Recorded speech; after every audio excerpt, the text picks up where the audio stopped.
Taped from New Jersey, it's the SNL Nerds, the show where two comics from New Jersey nerd out about Saturday Night Live. I'm your co-host, Darren Patterson, and guys, I regret to inform you that this is a Trumbull-less episode today. John Trumbull is not with us on this episode. He is on a sabbatical. He's taking a little bit of getting some R&R, taking on a little bit of a shore leave.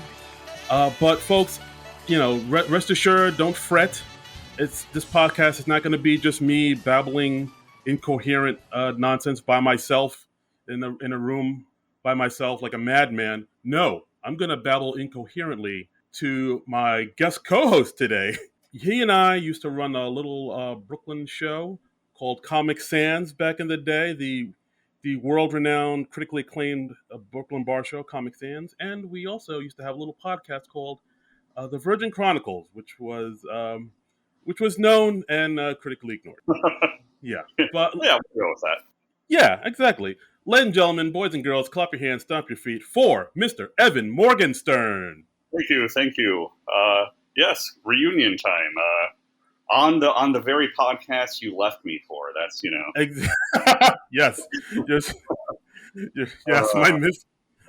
Yes, this is. Oh boy! Yeah. Right off the rip, we're getting awkward. Okay. No, that's it. I feel like people just immediately tuned out when they heard Trumbull wasn't here. So Yeah, that's right. It's like, oh, this is no Trumbull, no me. Skip. Nah. How have you been, good sir? Hanging in there with as we all are these days. And oh, why did something happen? Is there? Oh no! I mean, yes, I'm currently unemployed, but I just been, the pandemic life. Oh, that whole thing. That's right. The world's crumbling. I forgot about that. Okay. Yeah, but slightly less than before, so we're okay. Yes, yeah. The world's flooding / on fire / dying all around us. Yeah. So, yeah, that old thing. But that's why people need podcasts about Saturday Night Live. Yeah. That's right. So you're welcome, America, again. Yeah, exactly. We're doing the Lord's work here. Speaking of Saturday Night Live, thanks for being on the podcast. And we're going to talk about a movie that you chose, because like usually we ask our guests to choose an SNL-related movie. And I'll admit, I was kind of surprised when you pulled this one out of your hat. We'll get into it. But yeah, we're going to talk about the 1987 film Dragnet, starring Dan Aykroyd, a little-known actor called Tom Hanks. And I think he's been on SNL once or twice, Tom Hanks. Really? I think he's hosted maybe once. I don't know. I don't know. We'll have to look in on that. We'll have to get get our team on that. And all right. So right off the rip, why Dragnet? I got to ask you. Why this film? I mean, I hadn't seen it until I rewatched it recently, but I saw it a lot as a kid. I was probably 8 years old, and of course, I probably also didn't get half the jokes, which we can visit as we talk about it. But it was always, I guess I didn't realize just how funny it was that they were kind of poking fun at the original TV show. Until I didn't see reruns of the TV show till later, and I was like, oh, I see. It's very serious, and this movie is very much not. Yeah, I'm the same way. Like I knew, like this was one of the movies that's always on, like on a Sunday afternoon on like TBS or TNT when back in the 80s. So now when I was a kid and I didn't go outside because outdoors, yuck. Oh yeah, no. You stay indoor. Yeah, you stay indoors, play Super Mario, and when you're done with that, you watch Harry and the Hendersons. Exactly. Yeah, I loved Harry and the Hendersons. Always teared up a little at the end, but I don't want to spoil it for anyone. You don't want to spoil that.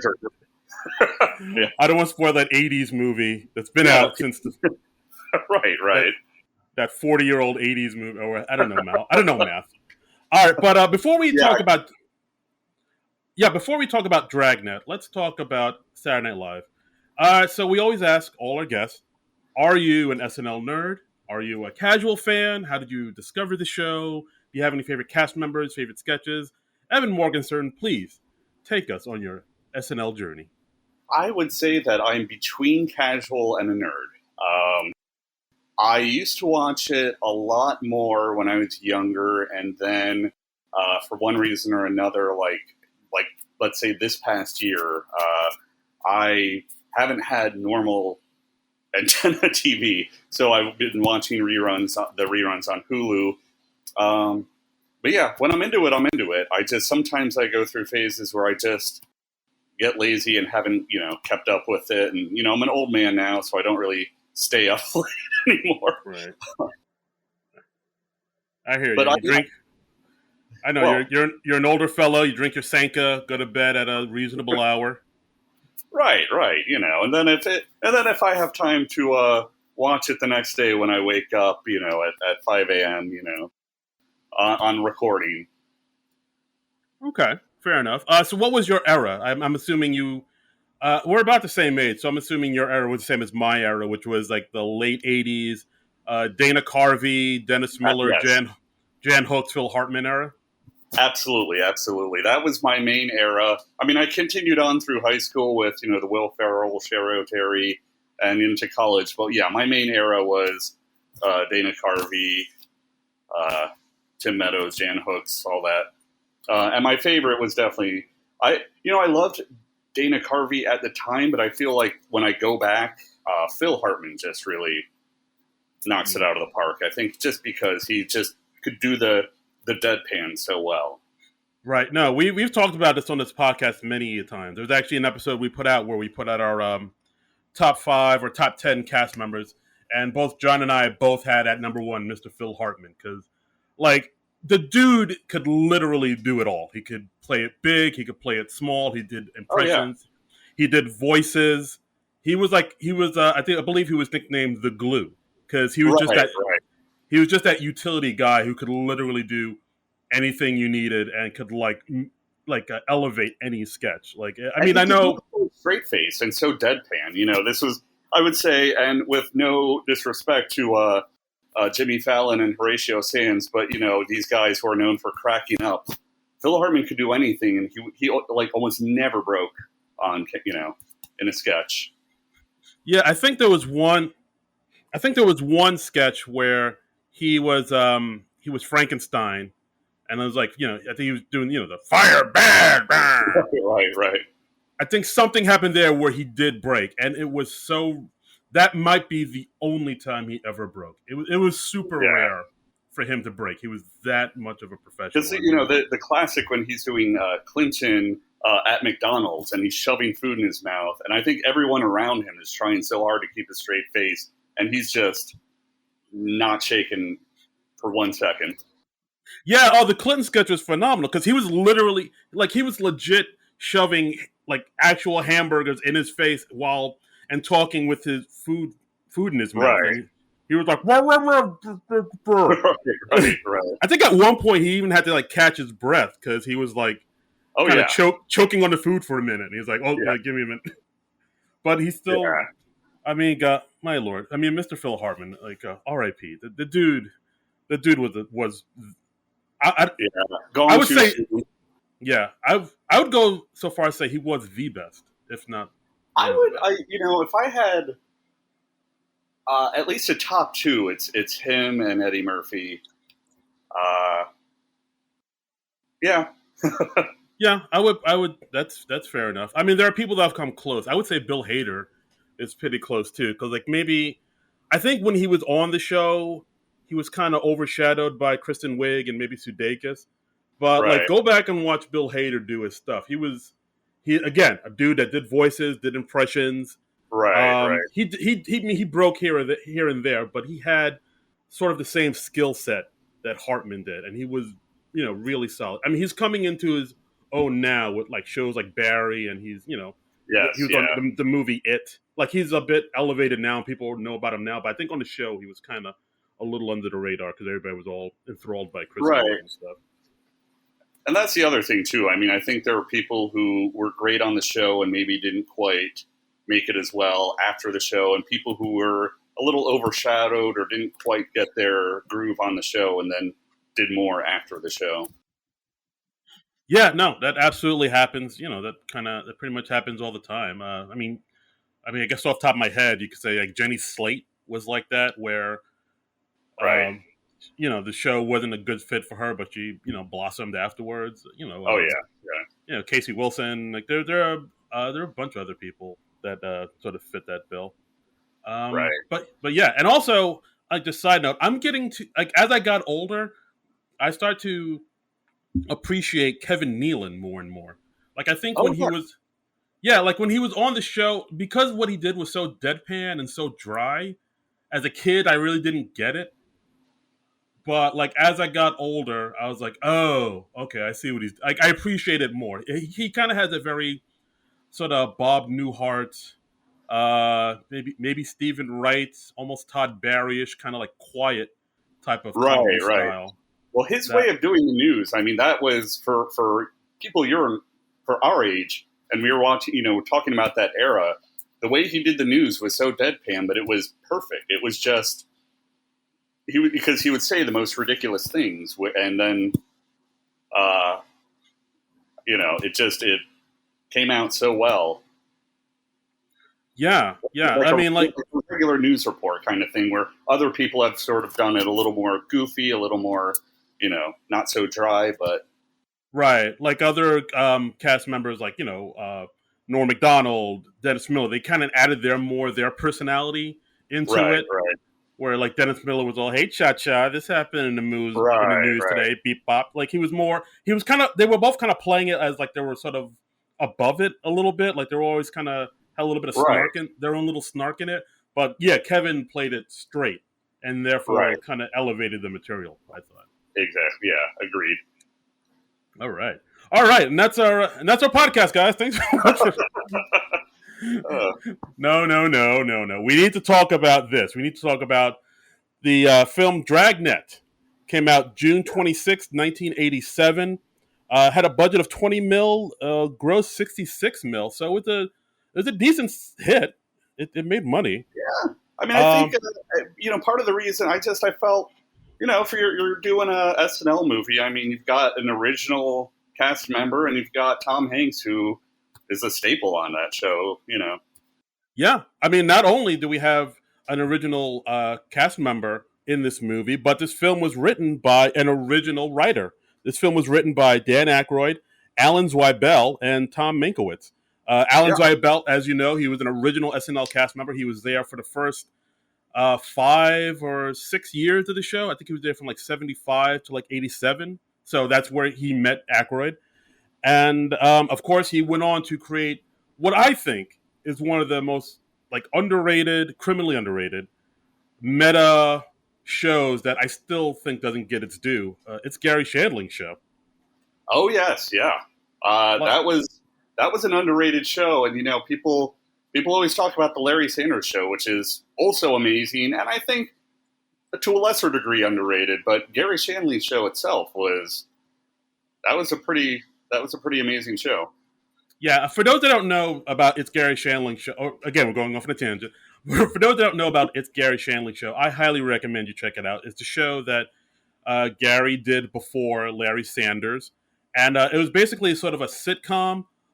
Not basically, it was a sitcom, but it was like a meta sitcom where Gary was constantly talking to the camera, constantly breaking the fourth wall, constantly making the audience aware that yeah, this is a sitcom, and this, oh, this is my neighbor, and like this is when this happens. Like he was constantly talking. He'd also talk to the studio audience like straight up during the show Right, right. sometimes, and like guest stars would just come in, like friends of his would come in. Of course, the biggest one everybody remembers is when Gilda Radner came in during an episode, and it was Oh like the yes. first.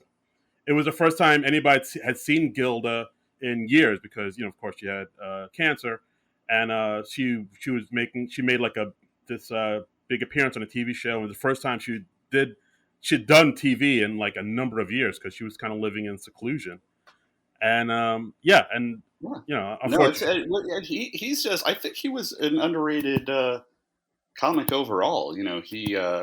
Gary Shanley's show and Larry Sanders were both very smart comedy. It's just basically he really liked to kind of take a shot at Hollywood and how the sausage was made, I guess. And with Gary Shandling's show, he got meta with Larry Sanders. It's just a complete send up of you know these stars behind the scenes, and not being the perfect people we think they are. Yeah, no, that was Gary's thing. He always constantly loved to sort of poke and prod at Hollywood and kind of make these inside jokes that maybe the average person wouldn't get, but if you knew about Right. the Hollywood life and showbiz, you'd be like, oh, that's a pretty smart joke. Like again, like Kevin Nealon too. His like stuff was always sort of really quiet and dry, Right. but it Right. was always sharp. But like Yes. a Yes. lot of people just didn't get it. But we did because we're super smart comedy Of course. snobs. Yeah. We're Yeah, amazing. That's. we're yes, of course. That goes without saying. We're um, geniuses. so people Uh, should also check out the Larry Sanders Show. It's very '90s, but it's like everybody who is anybody in Hollywood in the '90s had a guest appearance on that show at some point. right, like Garofalo was on it. She was a cast member on it. If uh, Right. Right. I Yeah. believe. And I think there was that David Duchovny made kind of repeat appearances on that show, and there was always a thing where, like, Yeah. He had a crush on yeah, Larry. it was pretty hilarious. But yeah, so after you watch Dragnet, watch Gary Shandling show and Larry Sanders. Now you have your homework, Yes. Exactly. And right? if And Larry Sanders is on HBO Max, so because it was an HBO show, so oh, that's right. you're welcome, HBO. Hot damn! All right, wow, my weekend is planned. There you go. All right.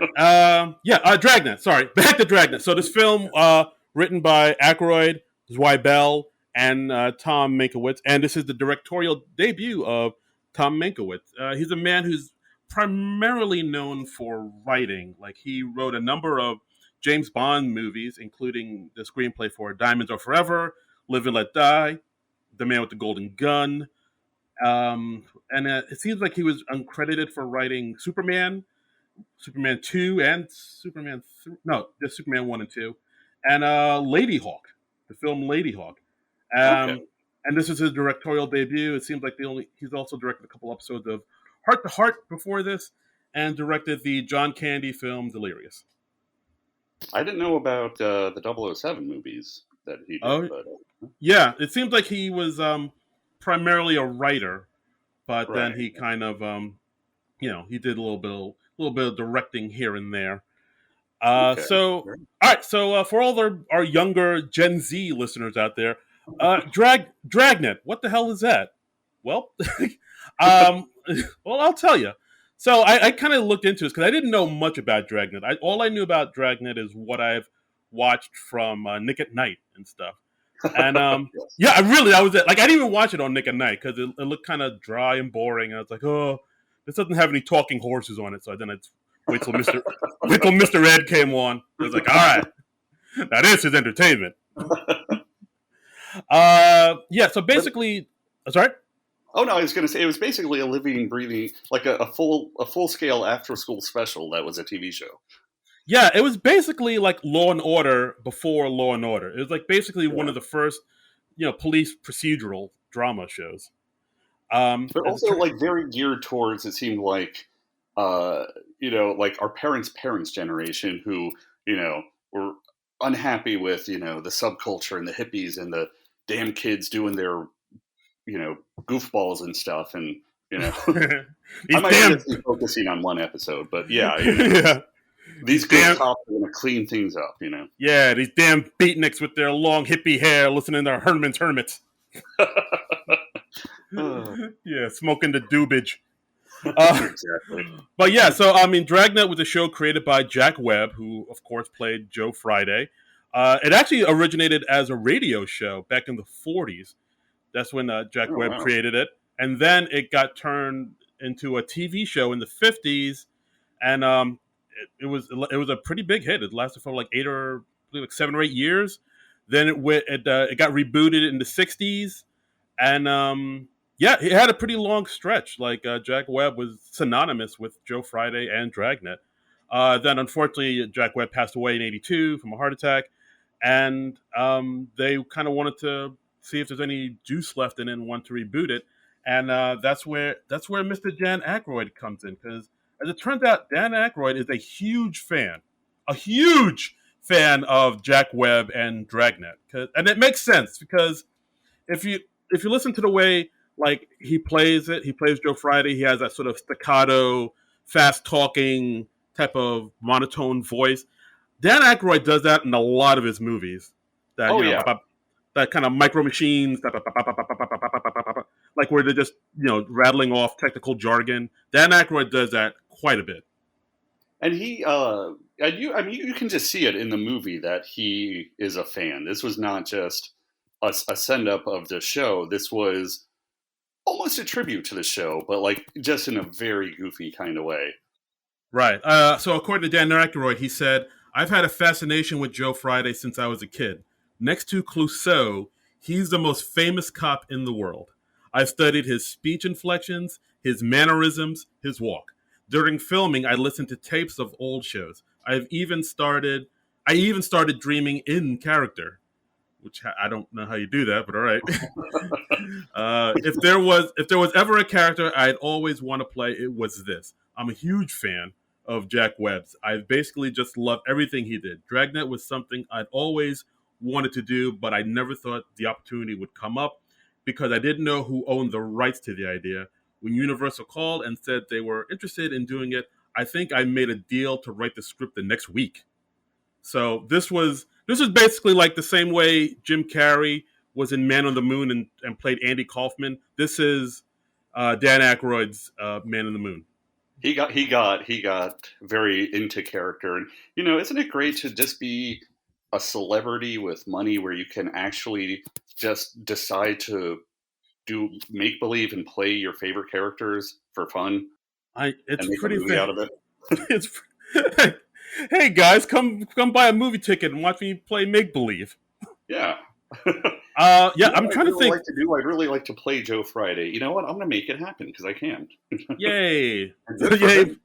yay, celebrity, yay, money. Yeah, I'm trying to think who I would want it to be. Like, I mean, like I'd automatically say Eddie Murphy, but I don't know. Okay, but would you want to be an Eddie Murphy character? Oh, that makes I mean, Mr. Robinson, the movie, Mr. Robinson's Neighborhood, the movie. That is very enticing to me, good sir. Okay, all right. Who is it? That would be good. That would. I'm surprised he hasn't tried to do it yet. No. Lauren, if you're listening, call me. I would be happy to play Eddie Murphy's illegitimate son in Mr. Robinson's Neighborhood, the movie. Who is it? It's your son, Dad. No disrespect to Dan Aykroyd. I think he's amazing. I just think it's just such a wonderful thing to just suddenly I like something and I'm going to do it. It's just like that's. Yeah, I need to get my career in order. Dude, well, you're on the SNL Nerds podcast now, my friend. So you're gonna see that bump pretty soon. Stay by. I don't doubt it. I don't doubt it. I mean, look, I was riding high for a while from Virgin Chronicles, and now I got a little complacent. So now this is gonna skyrocket me. Now you're back in the gutter, but just stay by your phone. That's all I'm saying. So I went as Garth for Halloween with my cousin going as Wayne. So I think I would, I'd play Garth again in a movie. That might not be aiming too high. Oh wow! I mean, that's pretty good. I could see that. I mean, look, we saw Wayne and Garth in those Uber Eats commercials, and I don't. Yes. Both of which are aging so well. Yeah. Time has not been kind to. All right. I shouldn't be talking. We're going off. Yeah, like I'm some beauty. I should be talking.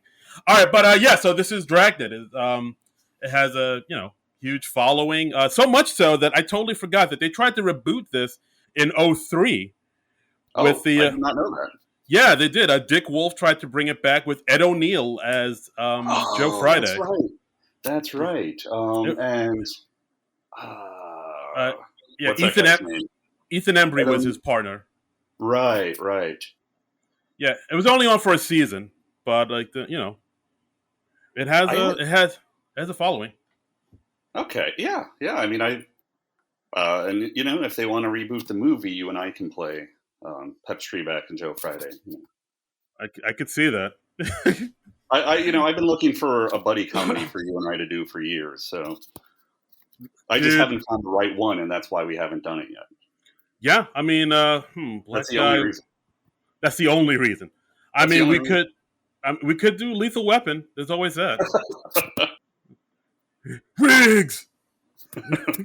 I, Too I old for this.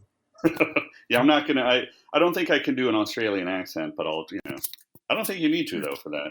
No, I mean for his part, you just have to say some slurs Yeah. against the Jewish people, and I don't think I could do that either. But you couldn't. Even if the price is right, you sure? Mm-hmm. I mean, it surprises me of all the people Mel Gibson has worked with, and I'm like, boy, what was he saying about them off camera? Tina Turner and Danny Glover. And Oof. we probably don't want to know. Let's keep that door closed, and let's open the door to Dragnet and talk about this movie. Right. Oh, we have a movie we're talking about. Okay. Yeah, that's right. Dragnet. So, movie opens. It opens kind of with the same way the TV show starts. Right. With the narration. Right. This is the city. Right. And then we see Joe Friday, played by Aykroyd. The movie takes place in present day, 1987, but you wouldn't know it from the way he's dressed because he's straight up like Mad Men. Like he's like Don Draper. Like gray suit. He's got the fedora and the... Right. Gray suit, black tie, fedora. He still smokes.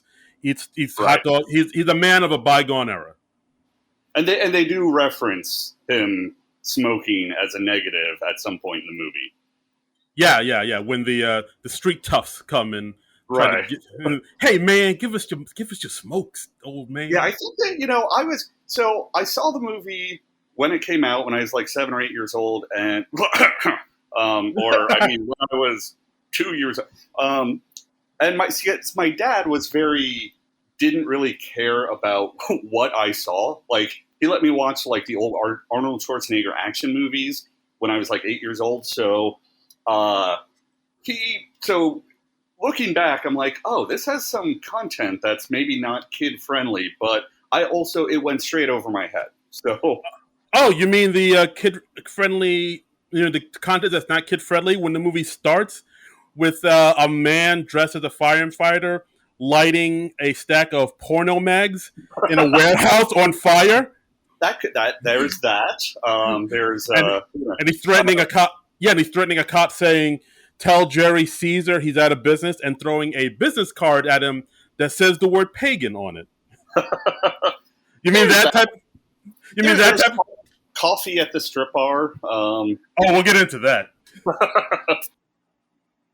Yeah, so a lot of jokes that I watched it now are like, oh yes, now I get it. Okay. Yeah, like I think I watched this. I probably watched this when it came on Channel 11 or something. So it's probably, I guess, maybe a year or two after it came out. So it's probably like 12 or 13. And I liked it, but as I rewatched it recently, I was like, I might have liked it because we'll get to why I might have liked it. I'm sure TBS or WOR cut out a lot of the dark stuff. Indeed. So that's how we start the film. Like some dude who's with some organization called Pagan sets a bunch of skin mags on fire and tells the cop, hey, tell Jerry Caesar he's out of business, and proceeds to, like, I guess, knock out the cop or something. Right. Then we cut to the precinct. We see Joe Friday. We find out he's like the nephew of the original Joe Friday. Joe Friday was his uncle. They show he has a picture of Jack Webb still on his desk to sort of, a little memorial to him. Right. He learns that his partner, Frank Smith, quit the force to retire. And that's a nod to I believe, the TV show in the 50s, because Frank Smith was the name of Joe Friday's partner on the TV show in the 50s. Oh, okay. Yeah. Boy, I really should have boned up a little on the show more, but... Yeah. Well, there's a bunch of little Easter eggs throughout. Like there's actually there are some things. I mean, just the fact that Harry Morgan plays his original character on the show. Yes, Harry Morgan. He's a captain now, but he plays Captain Bill Gannon. And if you go to the TV show in the 60s, that's who his character was, and he was Joe Friday's partner then. Apparently throughout the TV show, the radio show, and I believe there was a TV movie. Joe Friday has had a number of different partners. Like he's always been the main consistent, but it's like Doctor Who. It's like he's always had like kind of a rotation, like a rotation. When I think of partners. Dragnet, I think of Doctor Who. Yeah. As you should, as you should. And Harry Morgan, because my parents used to, like when we had dinner, and my parents would have reruns of MASH on in the background. So that's the only way I knew Harry Morgan. And then I was like, oh, hey, that guy from MASH is in this movie. And it's like, no. Now that I see it, I'm like, oh, right. He was actually on the show. Right, exactly. So the captain tells him, yeah, your partner, he retired, and now you got a new partner. And we introduce his new partner, Pep Strebeck, played by a young and upcoming actor named Mr. Tom Hanks. Tom Hanks. And, looking back, when you see Dan Aykroyd played like the straight guy, and Tom Hanks, future Oscar winner, is the comedy foil. It's an interesting use of the two of them, But now that I know what you're saying about Dan Aykroyd, that he wrote it, he wanted to be the straight guy, the Joe Friday, rigid, play by the rules guy. Right. And also, as a little trivia here, Dan Aykroyd originally wanted Jim Belushi to play Pep Strebeck, but he was unavailable. And it also, so instead he had to settle for Tom Hanks instead of the Hollywood golden boy Jim Belushi, the principal. Yeah, exactly. I don't know. I think it's because he's John's brother, and like maybe that probably has something to do with it. But yeah. But anyway, Jim was unavailable, and also it seems like the network offered the role to Albert Brooks, but he turned it down. Well, you know what? They ended up having great chemistry, Tom Hanks and Dan Aykroyd.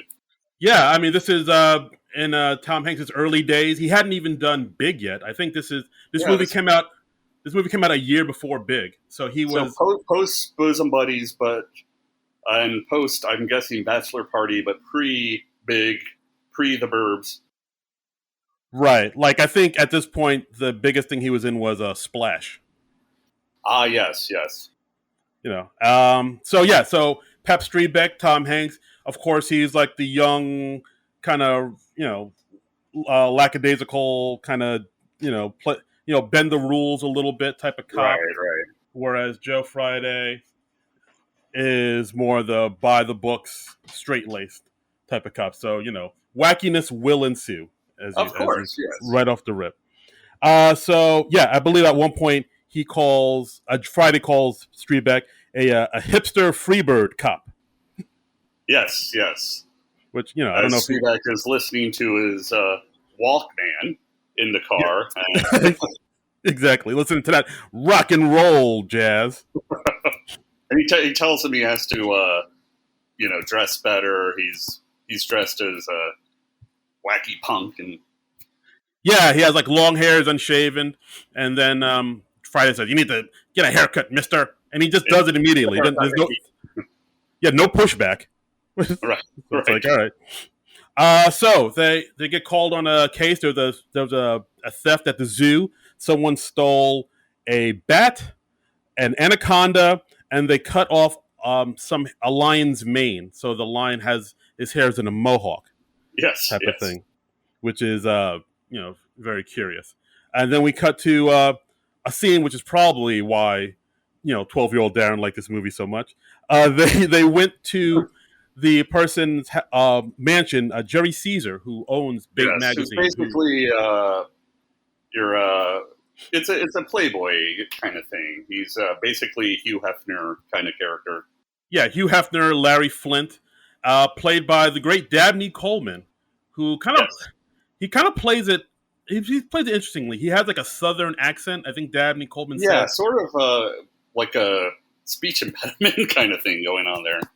Yeah, like he has a Southern accent. He has a lisp.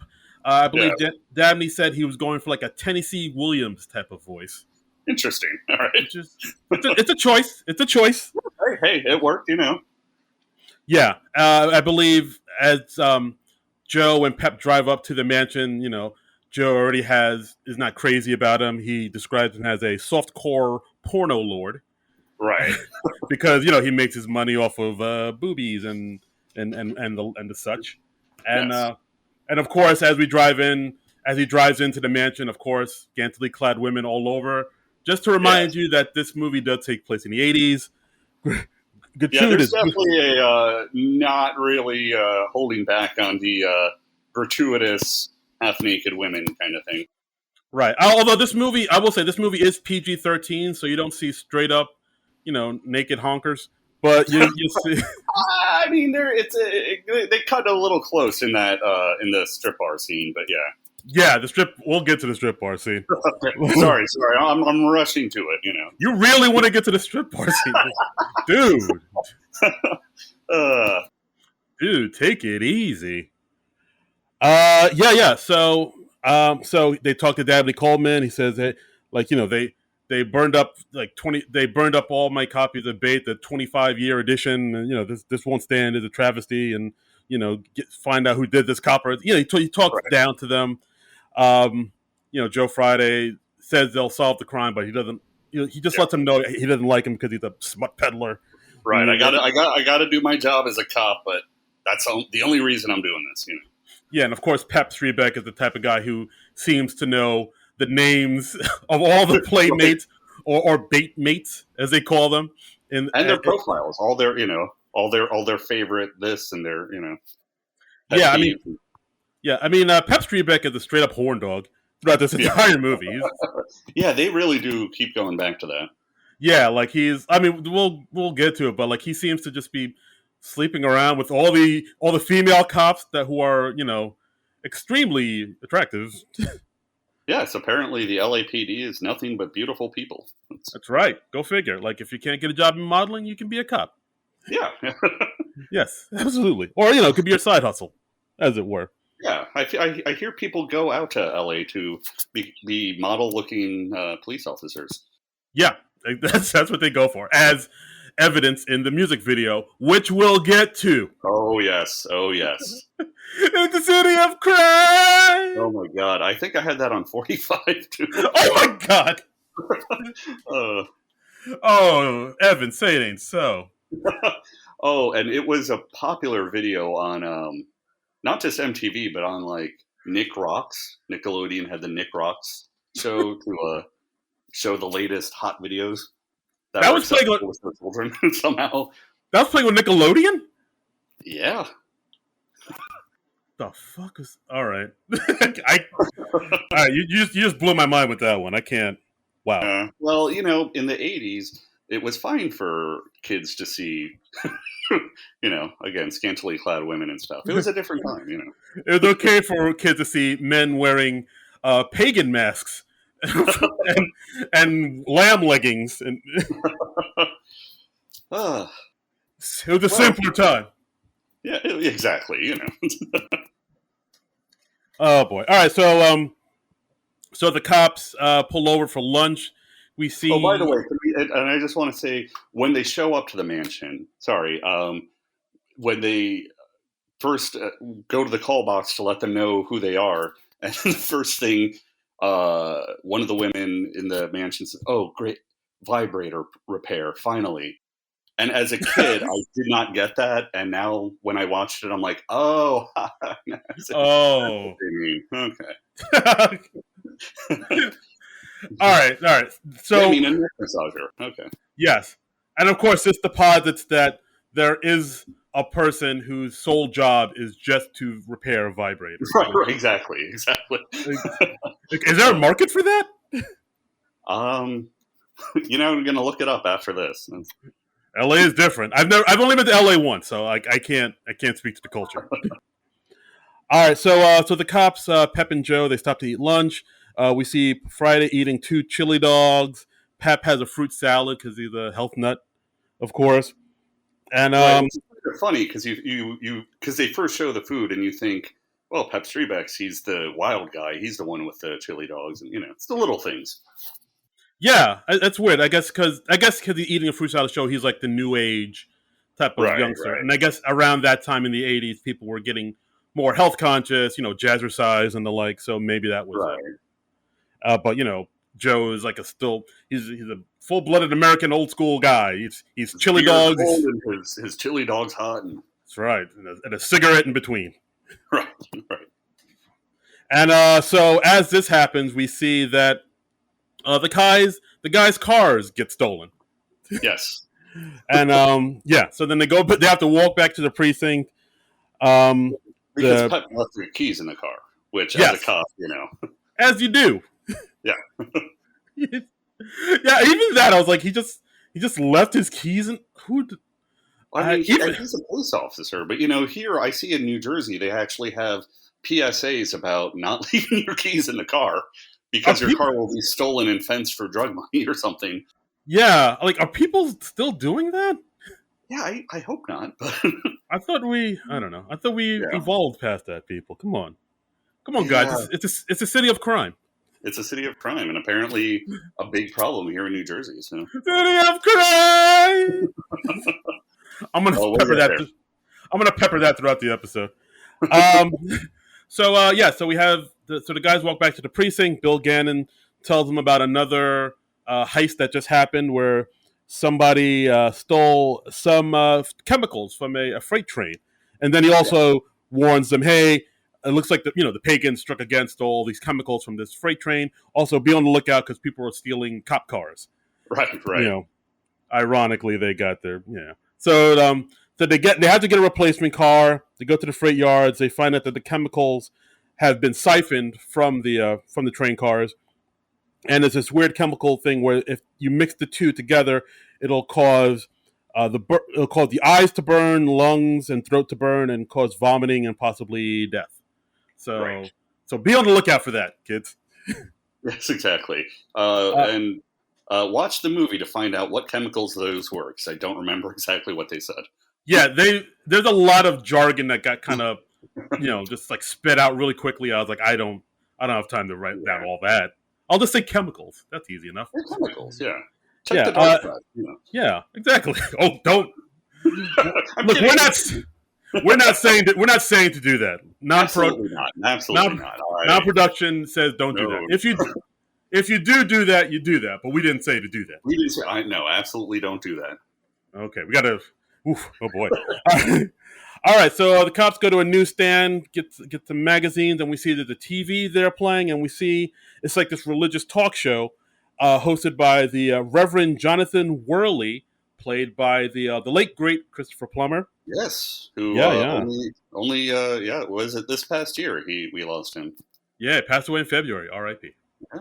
Yeah, and so he's this reverend who's the founder of this organization called MAMA, the Moral Advance Movement of America, and of course, their goal is to clean up L.A. and get rid of Right. all the A smut. very And Jerry Falwell kind of thing. yeah, that was a big thing in the '80s, where like you said, like a lot of televangelists were like, "This country's going to hell with the pornography. We need to Right. blah Right. blah blah." So like that was like a The thing. Reagan America.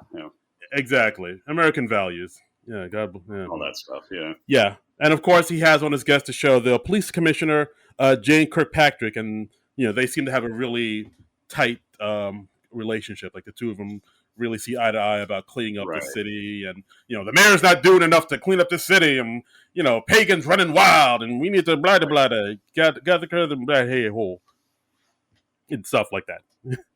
Yes. And Yes. Pagan, by the way, being an organization, not just a religious following kind of thing. As Yeah, started. Yeah, I think. I mean, for some reason, I remembered it as it being like the satanic pagan thing, but like rewatching it, they kind of steered away from that, Yeah. like saying Yeah. like, "Oh no, we don't worship the devil. We just we're just Yeah. fucking around. We're like Yeah, Proud we're Boys. just wild people being wild. Yeah, we're Proud Boys. Hey, uh, Well, they're looking back, and well, anyway. yeah, We'll like get it's there. we'll get there. We'll get there. So Joe and Pep get called on another crime scene. They go to this apartment complex where some stuff got stolen. Pagan cards were found. They talk to the landlady, who This is, by the way, one of the best scenes in the movie. Just this old woman, okay, senior woman, just her entire performance. By the way, Kathleen Freeman, who kind of did some more of this in the '80s. She was in one of the Naked Gun movies, playing a similar character, and this was just hilarious. Her right. just off at the mouth, just cursing everybody in every kind of way. Yeah, I think the first thing she says to them when they get there is like, "Oh, it's about time you pencil dicks got here." Right.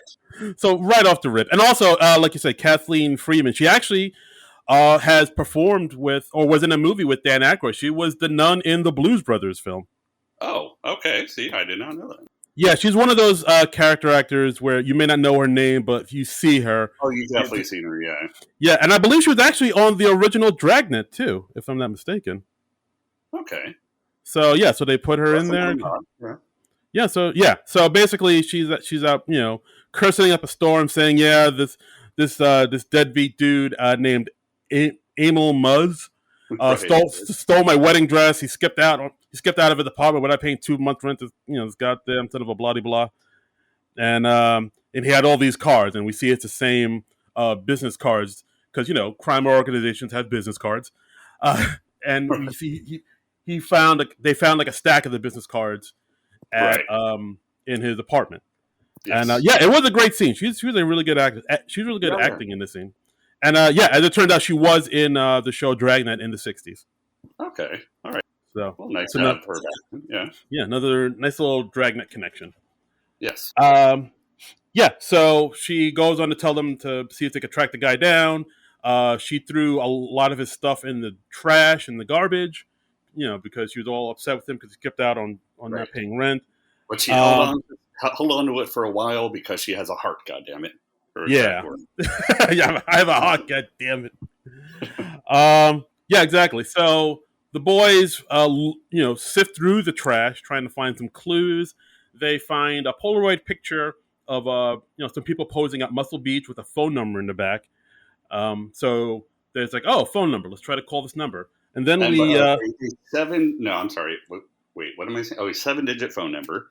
7-digit phone number. No area code. And the old gag from the 80s of, the problems with payphones and how they're not always there when you need them because how else were they going to call in the 80s but a payphone? Yeah, they're looking for a payphone to use. The first payphone, the phone's off the receiver. Second one they go to, there is no payphone, got ripped out. So when they finally find a working one, they call it and they find that the number is for Jerry Caesar's place. And they're saying, "Hey, we're looking for Emil Muzz. Is he there?" And the receptionist says, "Oh, he's not here. He's actually Jerry Caesar's limo driver. He's his chauffeur." And Jerry's out on his yacht at the marina. So maybe you go down there. So they drive down there. They see Emil Muzz, big, goofy, dopey looking, muscular dude. They go up there, ask him some questions, and of course he's not impressed by them. He's not afraid of them. He drives right over Joe's foot. That's where we see Joe make that goofy face, and he drives off and he makes an escape. So now we got a car chase scene as they get in, as Joe Friday, we get some '80s music, some '80s guitar. I believe there's some saxophone.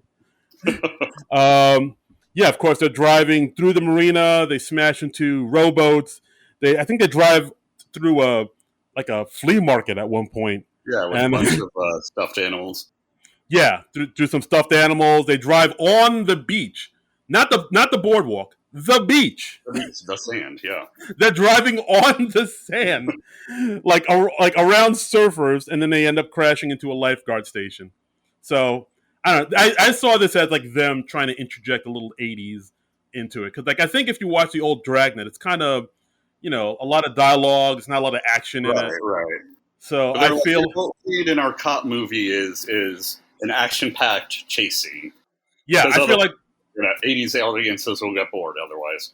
Yeah, I feel like some coked up producer was like, allegedly. Well, yeah, it is the 80s, and you know what is the Miami Vice time? We need a little Miami Vice kind of thing to throw into this. Right. And so they're like, oh, we need a car chase. So it's them crashing into a lifeguard station. They bring back Emil Muzz into the precinct, into the interrogation room. Well, and by the way, let me say, because Pet Streetback just takes on the driving, because earlier in a scene, they're driving on, like the Los Angeles freeway, and in order to save gas money for the taxpayers, Joe Friday says he wants to go under the speed limit, and cars are just passing them and honking. So now for the chase, Pet Streetback says, "Okay, no, I'm driving this time." Right, like that's a thing that goes. That's like a running gag throughout the movie where they're arguing about who's driving, and like Joe kind of drives like a square. He drives, he obeys the speed limit while people go around him. Like he plays by the rules, all that jazz. Which is why what happens next is so confusing to me, because they take Emil Muzz to the interrogation room. They're saying, "All right, Emil, we know you're part of the Pagans. What are you guys up to? What's the skinny there, Flatfoot?" Emil Muzz spits in Joe's face, which is gross. And he says, "Yeah," and then he says, "I ain't saying nothing till my lawyer gets here. I'll be out of here in 20 minutes, pig." And so they're not getting anything from him. Peps tells Joe to leave the room. He said, "Hey, maybe you want some coffee? Do you want anything, Emil Muzz?" And he says, "Give me a chewing gum, Snickers bar, my attorney." And so Pep tells Joe to leave the interrogation room. Then Pep says, "Well, Emil, it's just looks like it's just you and me. Your balls, and this drawer." And then he pulls open the drawer underneath the table and slams it shut. Right. And this is something I didn't get until I got older. When I was a kid, I was like, "What?" Because I think I saw it, like I said, I think I saw it on Channel 11, and either they took out the balls part or they replaced it with fingers or something. Yeah, but I think also they don't show him slamming his balls, and so as a kid I was confused. I'm like, is he just threatening to do it and that's enough, or is he actually doing it? Right, because like the next thing they show Joe at the coffee machine, and all you hear is a drawer slamming and Emil Muzz screaming in pain. Oh! Oh! Right. And so like, I didn't know, was that him just screaming in fear or screaming in pain because he's actually doing it? But I guess it makes more sense that he's actually doing it. We're really going to dissect this scene we're going to get to the bottom of this. Goddammit. Get that droid on the phone. Yeah, see, but then that's the thing, because Joe Friday hears this, the slamming and the screaming, and he like smiles and nods approvingly. Yeah, he seems to be happy with this sort of interrogation police brutality. That's what I don't think he would be happy with. That's what I'm saying. So like you're going to drive the speed limit because going above that is against the law, but you're okay with a man slamming his balls in a drawer. Yeah, that kind of didn't quite. Shame on you, Dan Aykroyd. Yeah, like, look, I know he spit in your face. That's right. That's disgusting. All right, but I don't know if slamming one's balls in a drawer is the appropriate response for that. And just on a technical level, I still think even with the drawer, the logistics of sitting in a chair, I feel like it would involve more cooperation from the person whose balls are being slammed. He'd have to like stand up or at least hunch up a little bit. I don't know. The dynamics doesn't work in my mind. Yeah, he'd have to be like, all right, you have to stand up. You got to pull your pants down. Yeah. Place your balls gingerly in the drawer. Like there's a lot. I don't know. I mean, I guess I don't know. Yeah, like maybe I'm overthinking it. I don't know. But like I remember, I want Mythbusters on this. I want. Let's recreate this reenactment. Yeah, and find a willing person who's willing to have their balls slammed in a drawer. Exactly. I mean, go on Craigslist. I'm sure you can find something. You know what? You're right. I hadn't thought of it, but yes, this could be better. I'll pay good money to have my back. All right. So, oh God, kids, don't go on Craigslist. Yeah, don't. Don't go on the dark web. Don't go on Craigslist. That's this. All right, so Joe comes back with the chewing gum and the Snickers bar and the coffee. Muzz is singing like a canary. He tells them that he is a member of the Pagans, and they have a meeting set up that he was going to go to, and he gives them the address about where it's going down and what's happening. Yeah, so they go. They decide to do a stakeout of where the pagan meeting is going to be at. They go undercover. We see Joe having like a mohawk and a leather jacket, and looking like the 1980s fictionalized version of punk gang members. Right, exactly. And Pep Streetbeck has like a fishnet on his head and like a mustache. It kind of looks vaguely Latino, I'll say, allegedly. Yeah. Yes, and then they go stake the place out. They get pulled over. I was going to say, so we think they're being pulled over by police. Right. Who turn out to be fake police.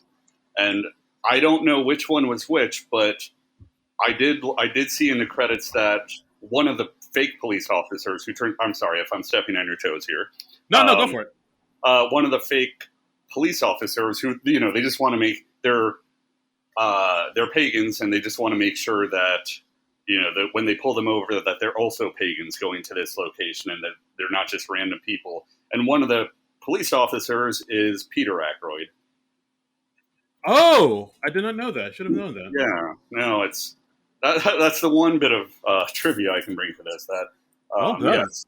But I don't know. But I was looking and I couldn't tell which one. Peter Aykroyd, who also did a movie I'd have to see if it is any better than I remember it, called Nothing But Trouble. That was really just, I don't know. I never got into it. Yeah, it seems like Dan always tries to get his brother Peter into all his movies. Peter's like the Jim Belushi. So, yes. I was going to say Frank Stallone, but Jim Belushi's better. Okay, yeah. Yeah, because I think we talked about in the podcast too. Peter Aykroyd actually wrote a song for Stripes. Is it Stripes? No, okay. I'm sorry. Spies Like Us. Apologies. He had the song in his brother Dan's movie Spies Like Us. Yeah. But so the cops pull them over, sees that they're pagan. They're like, "Oh, you're part of the Brotherhood. Go up on there, man." Yeah, and so they go into what they thought would be like some small little meeting in like some dingy dive bar. Turns out to be this huge sort of like Lollapalooza type of meeting in like this big empty field. There's like jumbotrons, red flags with very swastika-looking symbols on them. I mean, I think it was. I don't think they were trying to, be subtle about how this kind of looked a little Nazi-ish. Yeah, no, they were totally going that way, and of course, with your Proud Boy thing you said before, they're carrying tiki torches. It was like they were ahead of their time, for. Oh, I didn't. Yeah, I didn't know that. That part holds up because the bad guys had tiki torches. Yeah, that tracks. But yeah, it's definitely like a Stonecutters, Proud Boy, Scientology type of vibe. So was that? It's all men. All white dudes trying to take back their country, brother. So they get there. They see some of the stolen cars, if not all of them, that all the stolen police cars that were being stolen earlier on in the movie. They walk around. Somebody offers them lamb wool goat leggings, goat skin pants or goat pants or goat leggings to wear. So they have to wear the goat leggings around their legs. They see somebody else wearing like a pagan mask, offering them all types of pills.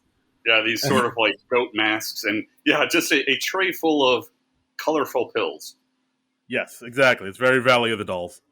And then on the big jumbotron, they see pagan stands for people against goodness and normalcy. So I guess that's the movie's way of distancing themselves from the devil. Yes. Although also kind of a nod to sort of on the show and the subculture and their heathenist ways, and that's right. These youngsters are topped up on goofballs. I tells you, listening to the Hendrix. Well, because I mean, I've only seen a few episodes, and one of the episodes I've seen of the show is they're going after the hippie beatniks who are all on LSD, trying to climb through gutter holes and painting their face and stuff. And I feel like this was sort of a little nod to that kind of thing. No, absolutely, absolutely. All right, so we see that the event's about to begin. We see the high priest calls the meeting to order. It's this one dude in a big goat mask or a ram's mask. By the way, even these horrible, horrible people still wear their masks. I'm just saying. Yeah. So people out there not wearing your masks, even the pagans were wearing them. Anyway. Very well played, sir. Thank you. Well played. Oh boy! All right, wow, that was a good one. Okay. So the high priest calls the meeting to order. He begins the sacrifice because apparently they're gonna sacrifice a virgin. They toss in the bat, the lion's mane, both of those things that were stolen from the zoo. And then they bring out a woman dressed in the wedding dress that was stolen earlier. Yes. And then they push her into this vat of smoking water. And yeah, it's even as a kid, I remember this being like, I was like, oh my god, this is a bit much. This is harrowing. Yeah, it was pretty dark. Yeah, it was gnarly. So as they push the woman into the vat of water, Pep and Joe, spring into action. They jump in, try and save the woman.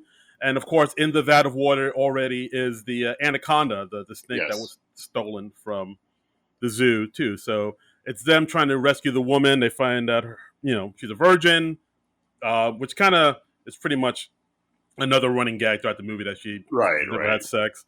Pep gives the python the pills he took earlier to sort of sedate him. The python to make the python stop killing them. Yes, exactly. It's self-defense. Yeah. So the guys make their escape, and of course, everybody at the meeting, at the rally, or chant "Kill the good, kill the good." They kind of punch and shoot their way out of it. The virgin sees the high priest without his mask. It falls off. Turns out, I thought she knocked the mask off. I think. Yeah. I think she somehow the priest got to the ground.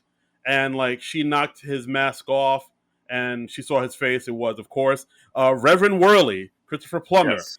He's a bad guy. Dun dun dun. Exactly.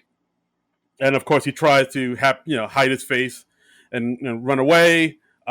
They steal back the car that was stolen from them. They make an escape. They smash through the gate, and they just barely make it out with their lives. Right. And of course, as the virgin, whose name is Connie Swale, says, "Thank you guys so much for you saved my lives." He's like, "Hey, and Joe introduces himself, and the two of them already there's a romantic chemistry. You can see, this is the romantic part. Another joke that I didn't get, where they drive up to her house that looks like a fairy tale Snow White kind of house, and Pep Streebak says, "Can the beaver come out and play?" And I was like, I see. It was a double on top. Okay. Hey now. Yeah. PG-13. Yep. So Joe drops off Connie at her home. He says, "I'll have a police lady at your home just to make sure everything's okay." And you could tell already there's romantic sparks between the two. They are smitten, as it were. So the next day comes up. Pep and Joe later that night, because they want to tell the captain exactly what happened. Pep and Joe tell the captain at 3 a.m. and he's pissed. Yeah, because it's 3 a.m. No, sure. Yeah, he's an old man. He needs to sleep. Klein never sleeps. Oh, nice. City of crime. There you go. There it is. Rule of threes, people. Rule of threes. So the captain doesn't believe a word they say. Pep and Joe want them to go back down to where it happened. They can show them everything.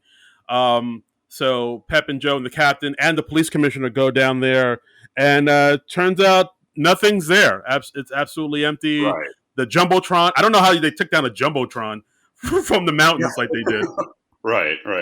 I mean, you need a crane for that. But like, there's absolutely nothing there. That's a huge jumbotron too. That's not even like Yeah, you gotta get a union guy for that. flat screen kind of thing. Yeah, it's not. They didn't just. It wasn't like some Samsung smart TV up there. It was a big deal. So there's no evidence of anything happening last night, as they say. So the captain kind of scolds them. The commissioner gives them a talking to, and takes them off the case, saying, "You two renegades don't know what you're talking about. You're off the case. But you're also, no good they nicks." mentioned that she is a civilian, and I thought, wouldn't the commissioner be like a former police officer or? Wait. So they're saying she was still a civilian, even though she was a police commissioner? Right. Well, I think because at some point, Joe Friday says to her, like, you wouldn't understand because you're a civilian, and she's like, well, now you keep it up and you'll be a civilian too, or something like that. And I was like, well, how did she get to be commissioner? I don't know. I mean, she pulled some strings or something. Maybe. It is a city of crime, Evan. Yes. Absolutely. A city of crime. City of crime. Yeah. So they're off the case because I guess they have no proof of what happened last night. Right. The captain is saying, "Oh, your Uncle Joe would be ashamed of you right now." Right. Which that hurts, man. Hey. Oh, of course, yeah. That's somebody who worked with him. Yeah. So they have Connie come down to the precinct. She looks through all the books of criminals, doesn't recognize any of them as the pagan priest. And then what do we go? Oh yeah, and then we cut back to the next day where Joe picks up Pep Strebeck from his apartment. We see, of course, Pep Strebeck is sleeping with a cop. Yes. Making use of the handcuffs. Yeah, pretty lady cop. And as they make their way back to their car, boom! Their car blows up. Yes. They're going through cars quite a bit. Yes, which is also a running thing. And they get a Yugo. Yeah, which, of course. For the youngsters who don't know, was Yugoslavia tried to make a really crappy car in the 80s that didn't quite stick. Yeah, I mean, a Yugo car is pretty much the punchline for a lot of hack comedians in the 80s for quite a bit. Yeah. Oh, yeah. So the car gets blown up. They're like, "Oh, I think we must be on to something. We need to get a cup of coffee." And Pep says, like, "All right, I know a great place where we can go get some coffee. It's a strip bar." We finally got to the strip. We're there. We're there, people. But I'll say this because you said it. There was no technically full nudity. The woman is wearing pasties, so right. And so we cut to the strip bar. Literally, like a minute of a woman's butt gyrating on a pole. It really, it didn't need to be that long. I'm not complaining. I'm just saying it's it's not very feministy. No. It's like somebody called in a favor for that one. And then you can hear in the background Patti LaBelle singing a song that's on the Dragnet soundtrack. I thought it sounded like Patti. Yeah. It was Patti LaBelle. It's a song called "Just the Facts," written and produced by Jimmy Jam and Terry Lewis. Okay. So so the two of them are having coffee in a strip club as you do, and even Joe says, I got to admit this is good coffee. Exactly. So Pep says, "Well, look, even though we're off the case, that doesn't mean we can't look into some of the other unsolved cases that are connected to that case. So we can look into the chemical freight train theft, and we can they've been tipped that there might be drugs being made there. Right. So we can bring the Narcan on it. So let's do that."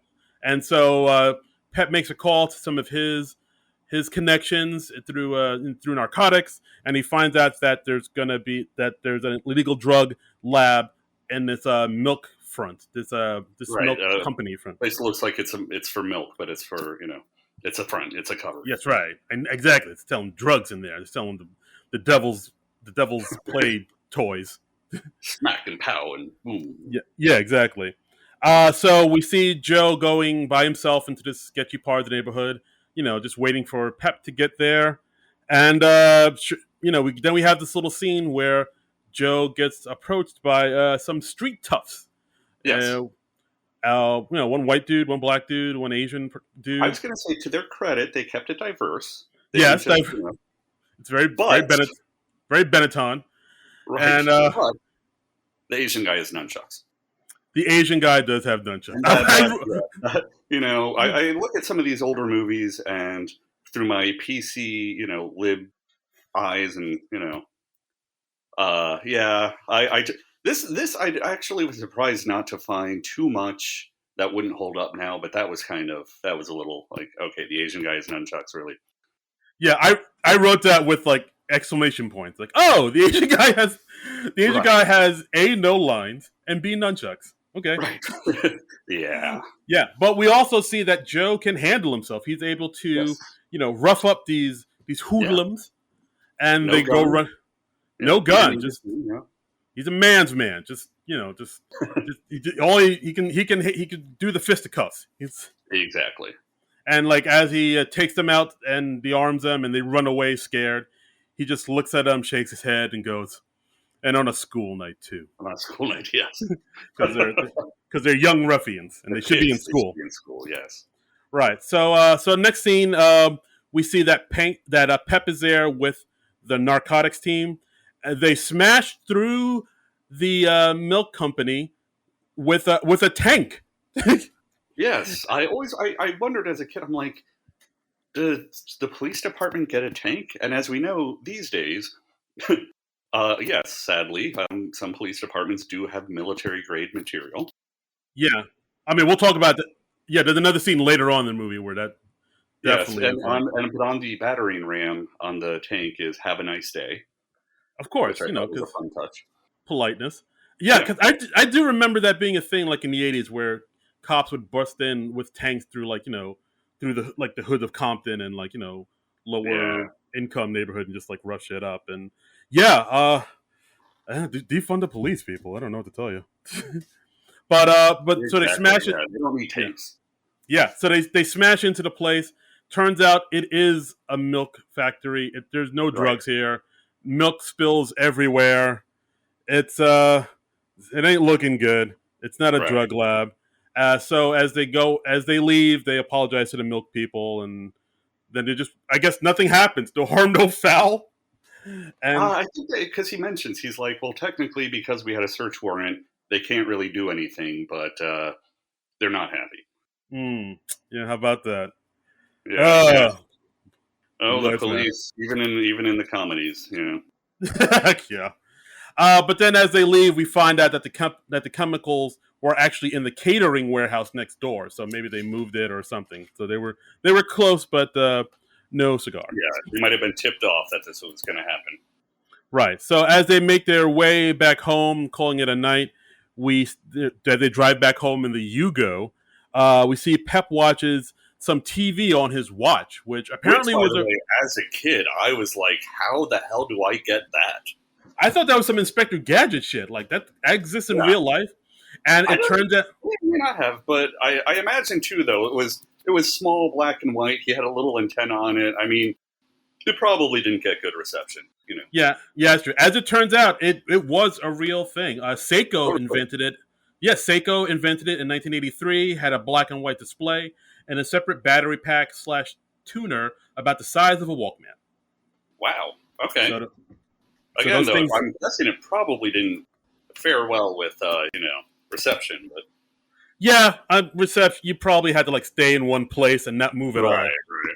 But it's I don't know.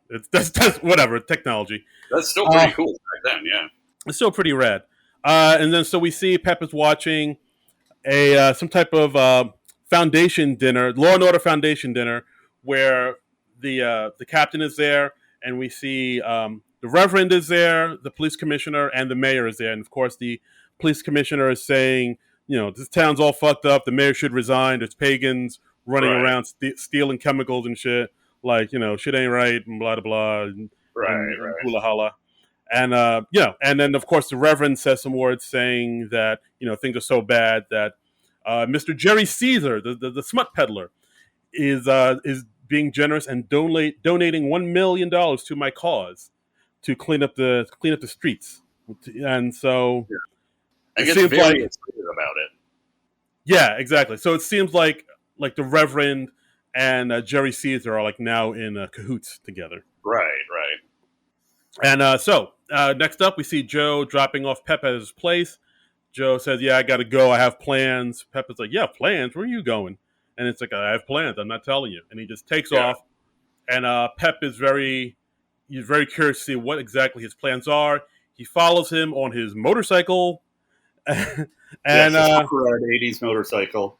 yes, Very he has a crotch rocket. He does have And a crotch. And yeah, he takes off, follows him, and we see that Joe Friday is picking up his grandmother, Grandma Monday. Get it? Yeah. Monday. Yeah. Did you get that, Ev? Did you get I that? did. You know what? I think I did. Because his name is Monday, and it sounds he's Friday and she's Monday, and yeah. ha. Great. High concept comedy. Oh yeah. All right, so yeah, so Pep, horns in, introduces himself, and Grandma Monday likes Pep very much because he's very likable, and she's like, "Oh yes, my grandson Joe is taking me out to my favorite restaurant for my birthday," and of course Pep kind of invites himself, and then all three of them go together. But Joe's very indignant. There you go. Thank you. About it because somebody else is going to be there that Joe wants to introduce his grandmother to because he has a date. And we see Grandma's like, "You have a date? Oh, I'm so proud." Because apparently Joe doesn't date much. Yeah, I don't know much about the character Joe Friday from the old TV show. Like, I don't think they get into his like romantic relationships too much on the show. I don't believe that. He's married to the badge. That's right. City of crime. Okay. Okay. Still not old yet, people. All right, so okay.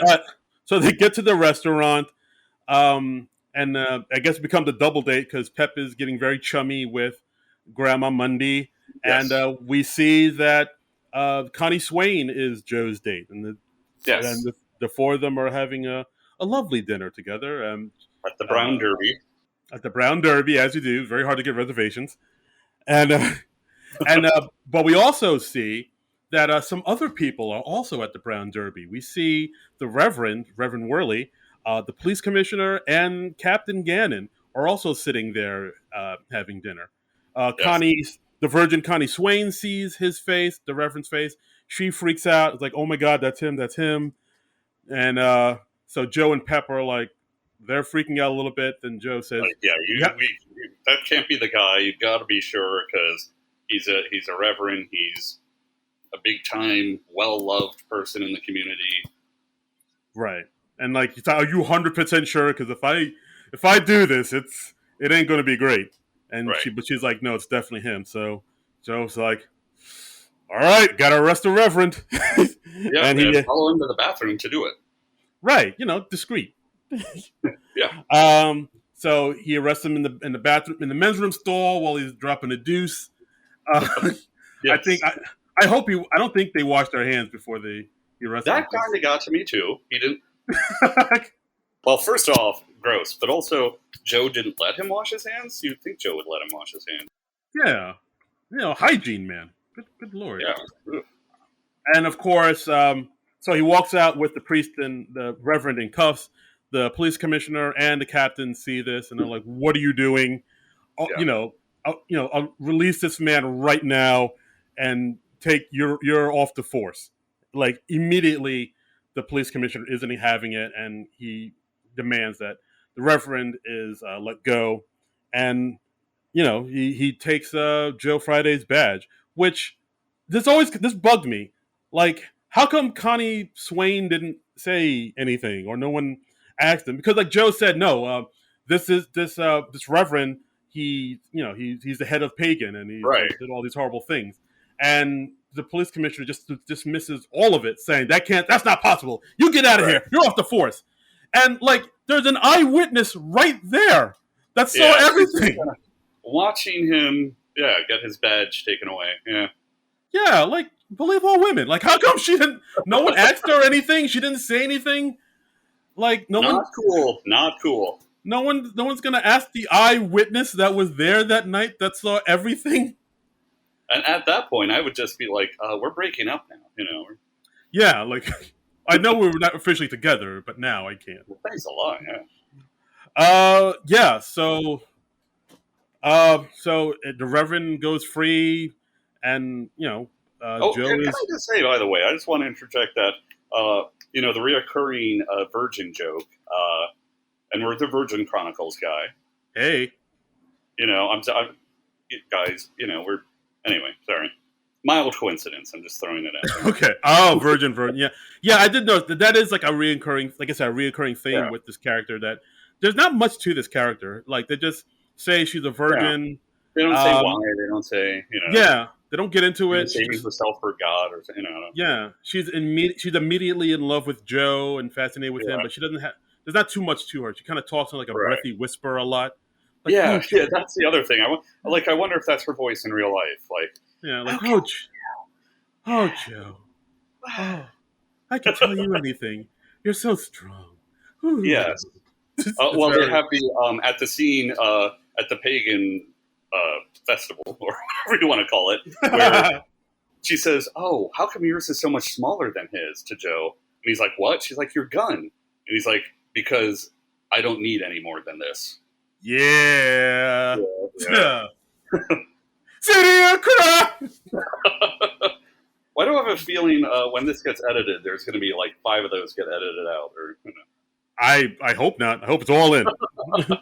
It's all gold, baby. Oh, I think so, but damn straight. All right. So Joe is dejected. He's off. He's not a cop anymore. Pep takes the grandmother out for chili dogs, and she gets on the back of his motorcycle. And I wrote down, are they going to bone? Like, there was a lot. Yeah, but you know what? That's he seemed to really go all the way with seducing her. Yeah, like, I mean, that's just apparently has sex with everybody. So yeah, hey, city of crime. Like his character's just very his character's like very loving, flirtatious and lovable. Yeah. But like they gave off a vibe like, oh, it might go down tonight. Yeah, exactly. So Joe drives Connie home. They stop at like some lookout point to talk. The 80s music kicks right in. Yeah, you hear that 80s guitar. 80s, yeah. Yeah, damn straight. That's my soundtrack. So they look out at the stars. They have a nice little heart-to-heart. Connie asks him, has there ever been a Mrs. Have you ever, has there ever been a Mrs. Friday? Anyone else, yeah. Yeah, and he never says that he's a virgin too, but they kind of allude to the fact that he's never had a partner, or maybe he's never even kissed a girl. I don't know, but like they allude that he's in the ways of love, he's very naive. Right. So as they get closer and they're about to kiss, we see Emil Muzz shows up, lifts their car fully up and flips it over. Very discreet. Yes. I guess it says more about the car, the Yugo. Yeah, I was wondering if that's just, is he that strong or is that car that light? It's a Yugo. I mean, odds are. So then we see that Emil Mudd has a shotgun and takes the two of them captive. Yes, at the L.A. Observatory. I think it's something that L.A. people know a little bit more. Yeah, at the observatory, right. So cut to we have Pep Streetbeck doing the narration. He wakes up in bed with some other lady cop. I don't know if it's the same lady cop or another blonde, pretty lady cop. I'm with you. I kind of couldn't really tell because I don't. Yeah. He keeps them all. Like, it seems like he's just sleeping with all the women in his apartment, which is with their flowery 1980s hair. Their feathery. I don't know if you should shit where you eat, but like apparently he's that was the other thing. Like, wow, that's not. People talk. People talk. Yeah. Yeah. So of course they show him with a woman on his chest. He's about to grab some rubbers but he's all out. Really big box too. A huge box of Yes. condoms. I was like, Jesus. Yeah. He out here. He's he be fucking. But Um, he's safe, That's yeah, he's safe sex. Yeah, exactly. yeah. That's a for the kids. Good message for the kids. Of course, yeah. Yeah, he finds out that Joe and Connie haven't made it home yet. Thinks On his something's hamburger phone, very on 1980s. his hamburger phone. Very Juno. Yes, on his hamburger phone. He finds out that Joe and Connie never made it home. He thinks something's amiss. Right. So then we cut to a scene where Jerry Caesar, and Worley are meeting in a cemetery. Worley says that the mayor isn't resigning, so they need to push more pressure on him to resign. So what they want to do is the mayor is going to be at this huge party, because there's always a huge party in these movies. This Right. gala there's always a huge party, always. Yes. There's always for whatever reason. There's a gala. You need a gala. Yes. So there's going to be a gala at Jerry's mansion. It's the 25th anniversary of Bait magazine, his magazine, and so they want to make sure that the mayor's there, and they want to get him all good and liquored up and in compromising positions. Yes. So they in order to do that, they have Jerry Caesar donate $1 million. Right, exactly. So the $1 million was like that's what the $1 million is for. It was bait to get him into the gala. Aha! Well See played, levels. Yeah. So once they blackmail the mayor, he'll be ousted, and the police commissioner will become the mayor. I guess that's how politics work. Yeah, that doesn't sound right, but we'll go with it. The plan's a little messy. So, and then they say, well, once the police commissioner is mayor, she loves me. She's in my pocket. So once she's the mayor, then you and I will rule the city 50-50. Right. You'll rule all the degenerates and filthmongers, and I will rule over all the God-fearing conservatives. So and all the people who are going to come to me because they hate you. Exactly. And all the people will come to you because they hate me. And that's it, 50-50. And yes. And of course he's cool with that. And as he leaves, we see that the police commissioner was hiding behind a tombstone, heard the whole thing, getting really close to the Reverend, saying, I don't trust him. And of course that's because it seems like the police commissioner has the hots for the Reverend. Again, that was, I couldn't, it was a little bit. They didn't quite. No, she was all on him. She was all up on him. Yeah. And then the Reverend says, "Hey, that filthmonger thinks he's gonna make it to the night. That heathen, ha ha ha ha." So now we see that the Reverend plans on killing him, Jerry Caesar, that night. So things are a play. Yes. So Pep's wondering what happened to Joe Friday. Looks at the Polaroid picture again. He sees that this was taken at Muscle Beach. He goes to Muscle Beach, sees Emil Muzz, who is I guess still hasn't been arrested for anything. They see him lifting weight. He pulls a gun on him and say, "Hey, where's Joe Friday?" Following procedure. Yeah, of course. That's right. Yeah. As you do. And so then we cut to the observatory. Joe and Connie tied together, being held there. Worley comes in, takes Connie, I guess, as his bride or something. Or yeah, I guess he's kidnapping her, and the intent is he's going to, yeah. I don't know. Maybe he's got the hot for her, or he finds it cool to, get with a virgin, or I don't know. That's that part was kind of ambiguous. Right. And then he basically tells him his evil plans, that he's gonna kill Caesar with the chemicals he stole from the freight train, and once Caesar's gone, he'll be able to control both sides of the city. I don't think this is the greatest of plans, but it seems to be his plan. No one would ever find out that he's both the Reverend and the pagan leader. I think his thinking is like no one knows he controls the pagans.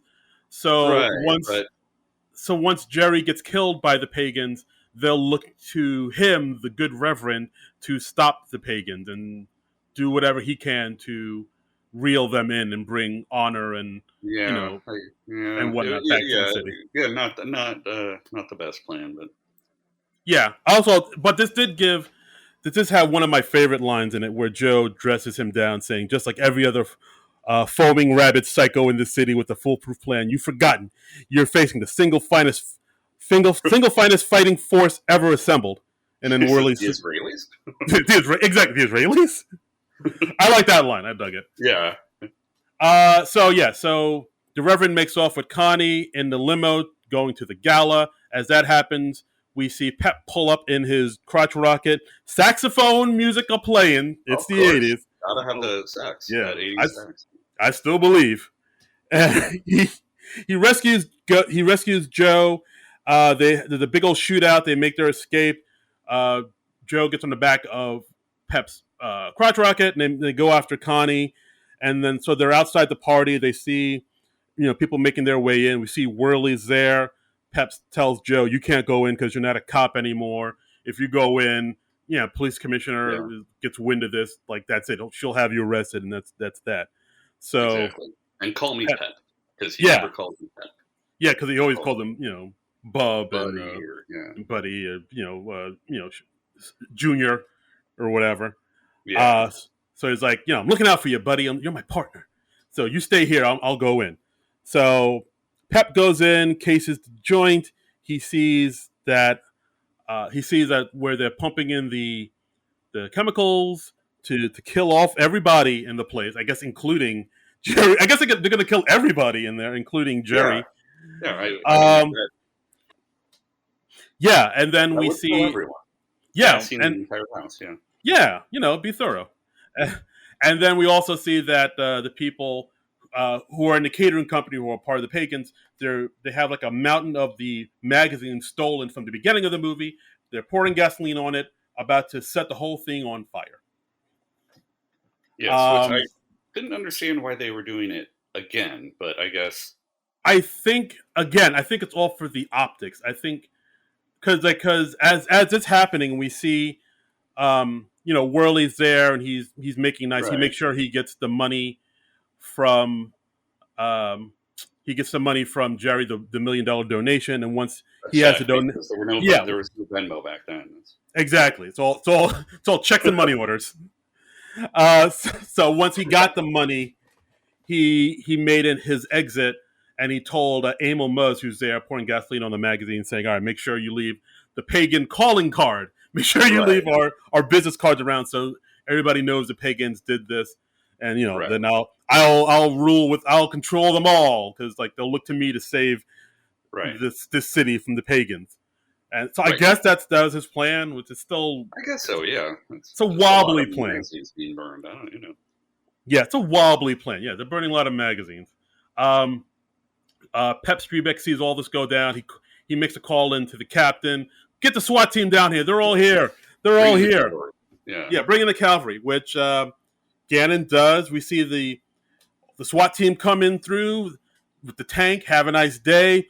Big old shootout. Big old explosions and what have you. We see Joe rolls in. He's in the tank because he can't stay away because he's a cop. right, Uh, right. and he pops his head out with the shotgun, just shooting like a madman. And we have Pep Strebeck say, of course, "Thank God it's Friday." Yes, the one Clever, time they did a play on his name. I mean, exactly, aside from Grandma Monday, but exactly. So of course they see Emil Muzz gets arrested. Joe and Pep find out that Whirly is off making his escape to Mexico because he left with the Virgin Connie Swale. and he leaves the commissioner who's shocked and Right, like he meets the commissioner there at the airport where his plane's about to take off. The commissioner's like, "The cops, they know everything. It's over. It's over. What are we going to do?" And then turns out what they're going to do is the Reverend is going to leave the commissioner there yeah, while he takes off the plane with the Virgin, and she's like, I can't believe the bad guy double crossed me. What is this?" exactly. This guy who double crosses everyone is double crossing me. Right.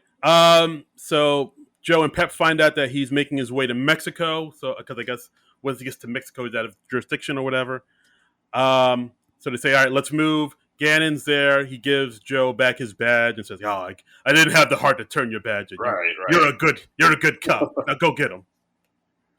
And of course, Joe and Pep drive to the airport to where they're at. Joe's behind the wheel, but now that he's a man in love, a man who almost kissed a girl. They never kiss in this movie. He almost kissed a girl, but that's enough to make him all reckless and just drive like a madman through the streets of L.A. He's driving the wrong. So crazy that Pep is scared. Yeah, Pep is like, "Whoa, whoa, what are you doing, man?" He's driving the wrong way down a one-way street at times because, again, he almost kissed her, but that's enough to be he knows, this could be his chance to finally, seal the deal. Seal the deal. Look, 12-year-old Darren gets it. Look, like, oh, you can almost kiss a girl. All you have to do is drive like a maniac to get her. I'm in. Yeah, that's all. Just I'll run some lights. Dangerously through LA, Yeah, 12-year-old Darren. Yes, of course. Absolutely. I'm so lonely. So then, do you need to talk, Darren? I feel like no, I'm fine. I'm fine. I mean, 12-year-old Evan was lonely too, but I got past it. So you wouldn't drive like Joe drove to save this girl who you knew would kiss you. Probably at 16 because I was still lonely then. Yes, so yeah. I see. All right, see, I get it. This is why Mario went through what he did. Went through to kiss the princess at the end of Super Mario Brothers. It all makes sense. It all ties together. Yep. All right, so Joe and Pep, they drive like maniacs. They get to the airport, only to find out they're too late. The Reverend's already in the air with the Virgin Connie Swale. They missed their. Damn it! It's too late. Cut to a scene where, the Reverend and Connie Swale are flying to Mexico. Of course, the Reverend is saying creepy things like, "Don't worry, my love. You'll come to love me in time." Yes, and he's caressing her cheek, and yes, he thinks it's smooth, but it's super creepy. Yeah, and they turned their head. Turns out the LAPD has an Air Force because an airplane, like a Quinjet, or just pulls up right next to. It's like an Air Force style jet. It's like a F-14 that the LAPD just happens to have. Yeah, it's like Top Gun. They pull a fighter jet right next to them. We see Joe is there in the back.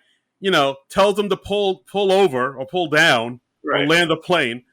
And I was like, LAPG? Did LAPG have jets?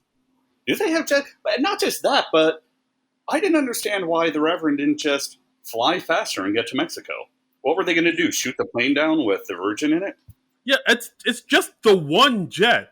But they weren't going to open fire on the jet if they had weapons, and all he could do is just get to Mexico, and then he's fine. Yeah, they're out of their jurisdiction. I was about to say. I didn't quite understand that one.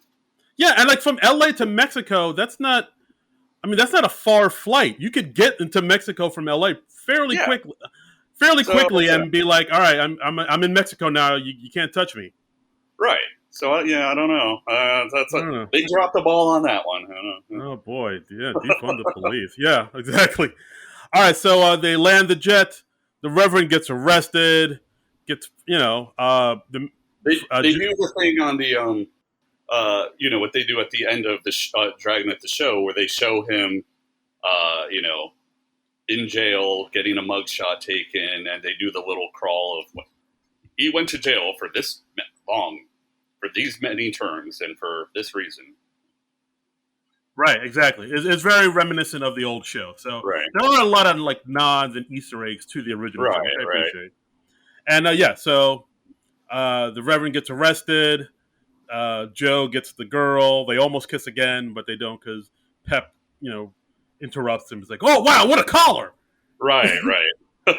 He cockblocks him. That's right. And so we see that the Reverend went away, or went away for a while, And then we cut to the final scene where Joe and Pep, officially reinstated their cops again. Pep gets a ride to the station from another lady cop that he was boning. Yes. Of course, he said, "Yeah, he's just running through through the whole force." Seriously. Yeah, and of course, Pep says, "I think the lady cop says, oh, am I going to see you tonight?" And Pep's like, "Of course, I'm wearing your underwear." So yes, he's into some stuff. Joe rolls his eyes. Right, and he meets up with Joe, who still doesn't approve of his ways, but has more respect for him now than he did earlier on. And then Pep says, "Hey, what'd you do this weekend, Joe?" And then Joe says, "None of your business, but I had a very lovely evening with Connie Swale." And yes. And then Pep says, "Wait, whoa! Don't you mean the Virgin Connie Swale?" Yeah. And then, of course, we see Joe not saying anything, but gives him a look, raises an eyebrow, like The Rock. We hear the Dragnet theme song playing. And Pep's a little taken aback. Oh my goodness! Right. Finally, I know, busted that nut. Yeah. So and that's our movie. Then of course they go into the song that we're going to talk about, "City of Crime." That Darren has been magnificently singing the chorus to throughout this episode. Yeah, so it is one of it. In hindsight, it is definitely one of those. You want to do the thing where they're like, kids now watch this video from Dragnet. How do they respond? Yeah, so basically, there's I've been saying it throughout this episode. They made a song called "City of Crime" for this movie, where it's Dan Aykroyd and Tom Hanks doing like a rap rock song. Yeah, it is. It's you could and very like 80s style rap kind of. What the grown-ups thought of it rap was. Yeah, like this movie came out a year after the Beastie Boys' "License to Ill." So, and I could sort of see it because it seemed like they were trying, especially Tom Hanks. He was trying to have that kind of ad rock Beastie Boys rapping style to it. And they have a choreographed dance. Yeah, there's choreographed dance. If the video took me a while to get through it because I kept cringing and laughing through it and oh yeah. It is. You don't see Tom Hanks Oscar winner. You see Tom Hanks hip hop rapper dancer extraordinaire.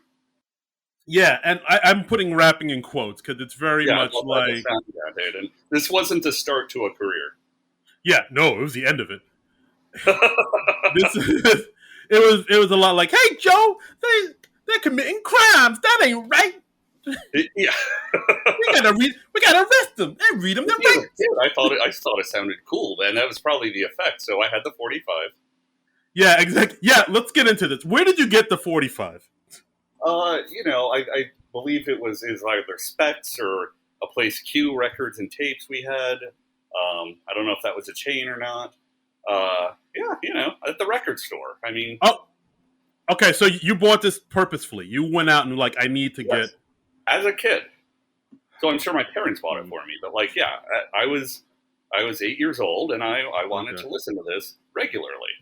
Okay. All right. If you were 8, I'll allow it. I'll allow it. Yeah. I don't listen to it now. I haven't found the remastered CD or MP3 of it.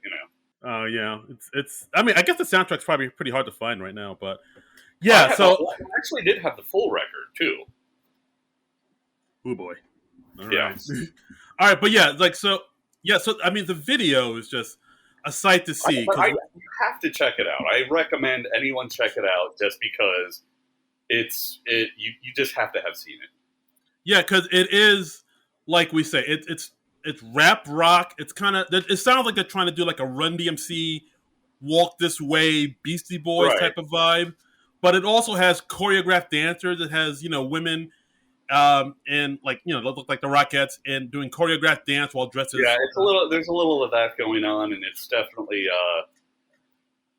we have Yeah, we have people like dressed in the pagan gear with the goat leggings Yeah, and the goat head masks, like and choreographed dancing a behind them. pagan character who raps back to them. It's like a rap off.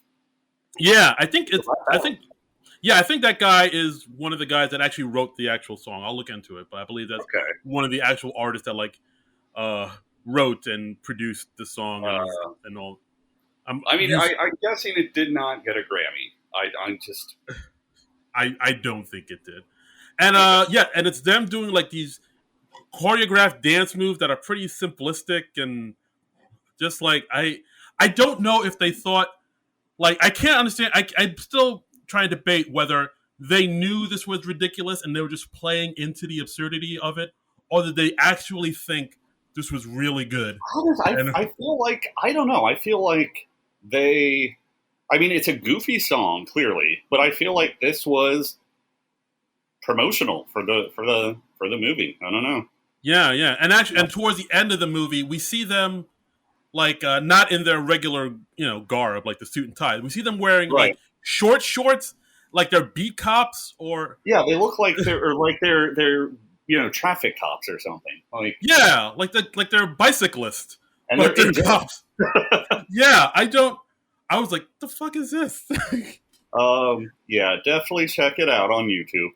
Yeah, Uh, City of you Crime. know, It needs to make a comeback because I it mean, was. if they, yeah, if they had tried just a little harder, this could have gotten a Grammy, and this could have gotten Tom Hanks closer to an EGOT. What could have been? Sliding doors, Evan. Sliding doors. Yeah, yes. Oh boy, that video was. Oh boy. And yeah, Yeah. that's our episode, guys.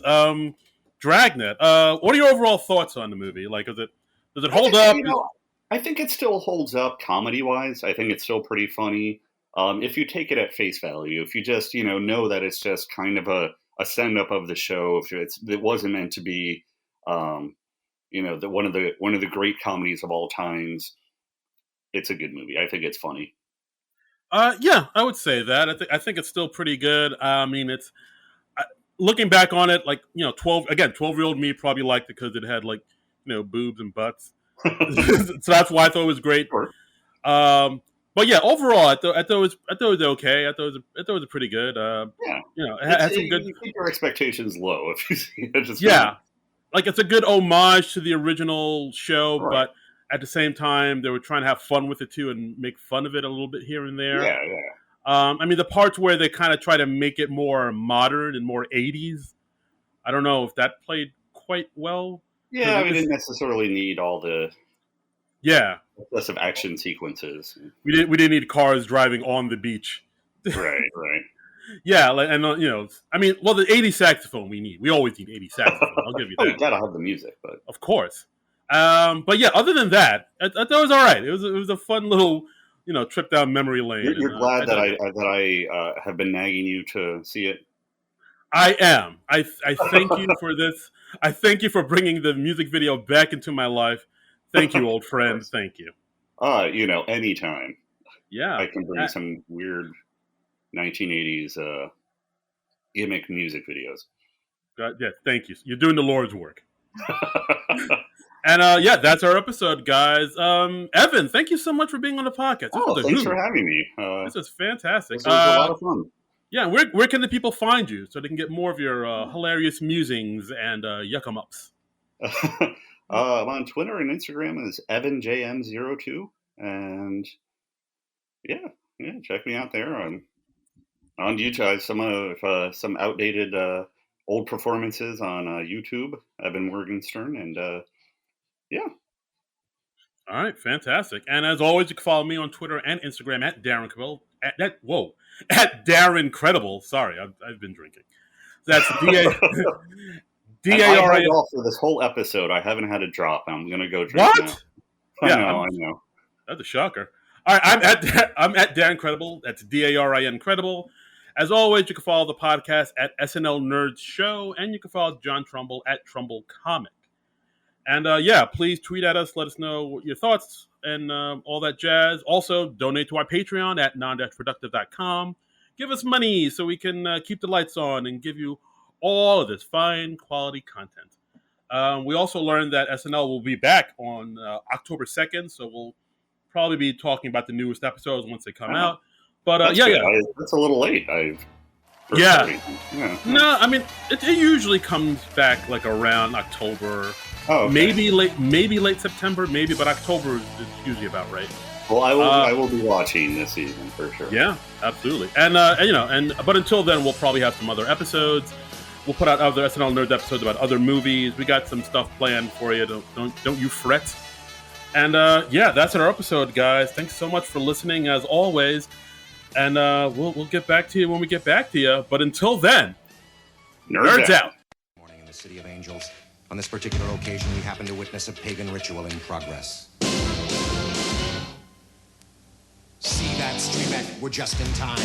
We have stumbled into a major crime. They got the girl all frightened. Now that's not nice. I think she is the subject of a sacrifice. Buddy, we're putting this party on ice. But first, we really ought to read them their rights. Read them their rights. Read them their rights. Well, I'm here tonight to rap about your rights. Cause right now you're in trouble. Don't have to say nothing at all. Y'all got 2 calls and you better make them on the double.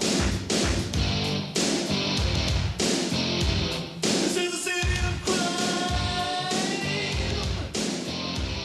So stay